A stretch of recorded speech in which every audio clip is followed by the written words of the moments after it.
বই পড়ে জেনেছেন, বিভিন্ন ডকুমেন্ট থেকে জেনেছেন, শহীদ রাষ্ট্রপতি জিয়াউর রহমানের সময় খাদ্য উৎপাদন শুধু দ্বিগুণই হলো না, আমরা দেশ থেকে খাদ্য রফতানিও পর্যন্ত করে পেরেছিলাম। হতে পারে অল্প ছিল, কিন্তু করেছিল। বাংলাদেশের মতন একটি দেশ বিদেশে চাল পর্যন্ত রফতানি করেছিল, উদ্বৃত্ত চাল।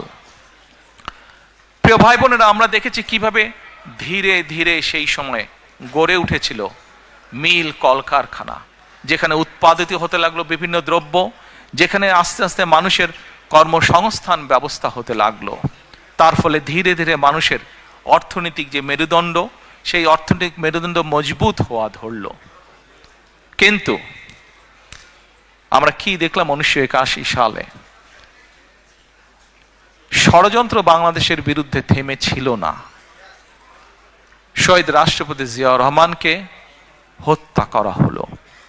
হত্যা করার মাধ্যমে দেশের গণতন্ত্রের গতি, গণতন্ত্রের চর্চা, দেশে মানুষের অর্থনৈতিক ভাগ্য উন্নয়নের যে চাকা, সেটিকে স্তব্ধ করে দেওয়া হলো, বন্ধ করে দেওয়া হলো।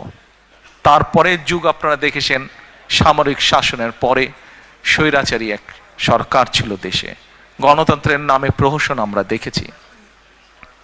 1991 সালে আবারও জনগণের, জনতার আন্দোলনের মুখে সেই স্বৈরাচারের পতন হলো। পরবর্তীতে নির্বাচনের মাধ্যমে বাংলাদেশ জাতীয়তাবাদী দল মানুষের, সাধারণ মানুষের সমর্থনে সরকার গঠন করলো।